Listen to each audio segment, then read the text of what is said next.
मैले समाचार सुने नेपाली कांग्रेस पार्टीको केन्द्रीय कार्य समितिको बैठकले 2 जना महामन्त्री र सहमन्त्री निकाल्यो। तपाईको प्राइभेट कम्पनी हो निकाल्नुलाई।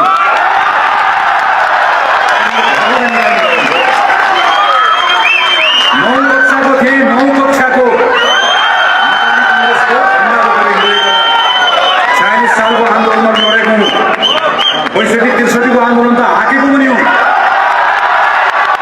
र 2488 जना महाधिवेशन प्रतिनिधि जम्मा भएको हल हो। यो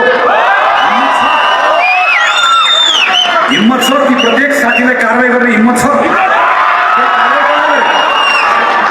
तपाईँहरू मात्र निर्वाचन आयोग जान्नुहुन्छ।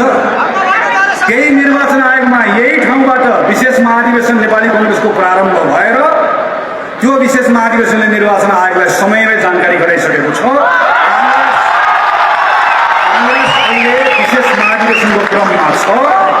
हाम्रो केन्द्रीय कार्य समिति श्री शेरबहादुर देउवाको नेतृत्वमा रहेको केन्द्रीय कार्य समिति भङ्ग भइसकेको छ। हामी अहिले नयाँ केन्द्रीय कार्य समिति चयन गर्ने क्रममा छौँ। यो सिङ्गो देशले